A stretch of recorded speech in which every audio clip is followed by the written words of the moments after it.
नई नई शादी होकर नेहा ससुराल आई थी। उसकी सास दमयंती जी बहुत ही सरल स्वभाव की थी। नेहा को तो अपनी बेटी की तरह घर पर रखती थी। एक ही बेटा था उनका और कोई बहू भी अब आने वाली नहीं थी। दमयंती जी की 3 बेटियां थी। उन सभी की शादी हो चुकी थी। सभी अपने अपने परिवारजन के साथ हंसी खुशी रहते थे। अपने भाई शुभम की शादी की तैयारियां भी तीनों ने बड़े उत्साहपूर्वक की थी। नई भाभी के साथ कुछ दिन बिताने के बाद तीनों बेटियां अपने अपने ससुराल वापस चली गई। दमयंती जी ने नेहा को 1.25 महीने रसोई का कोई काम करने ही नहीं दिया।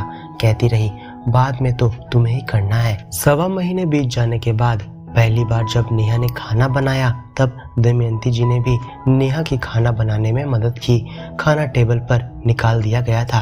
पहली बार नेहा के हाथों का खाना खाकर ससुर जी गोविंद जी ने 1000 रुपए निकालकर नेहा के हाथ में रख दिया। कहा, पहली बार तुमने खाना बनाया है, ये तुम्हारा नेक, रख लो।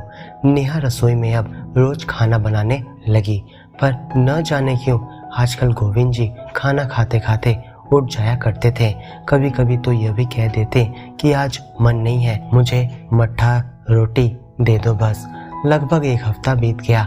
दमयंती जी ने पूछा, आखिर क्या बात है, आजकल आप ठीक से खाना क्यों नहीं खाते? उन्होंने कोई जवाब नहीं दिया। फिर दमयंती जी ने पूछा, तबीयत तो आपकी ठीक है ना? नहीं तो चलकर डॉक्टर को दिखा देते हैं। तब गोविंद जी बोले, मैं कहना तो नहीं चाहता था, पता नहीं तुम मेरे बारे में क्या सोचोगी। मुझे तुम्हारे हाथ की खाने की आदत पड़ चुकी है।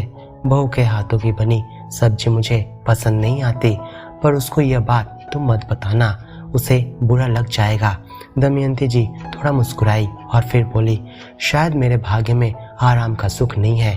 आपकी भी इसमें कोई गलती नहीं है।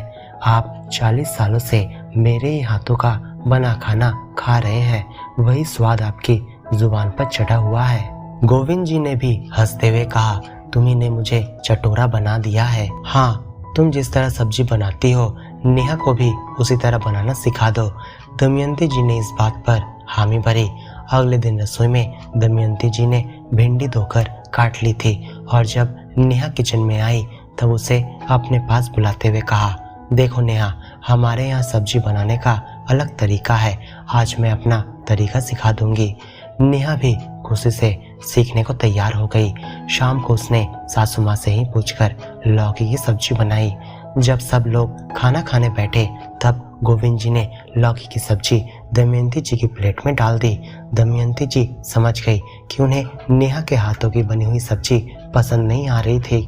दमयंती जी भी सोच रही थी कि अब कल से मैं ही सब्जी बनाया करूंगी। बहू के आने पर भी दमयंती जी पूरा काम नेहा पर नहीं छोड़ती थी। गोविंद जी को दमयंती जी के हाथों की बनी सब्जी और उनके हाथों का तड़का लगी हुई दालें पसंद थी।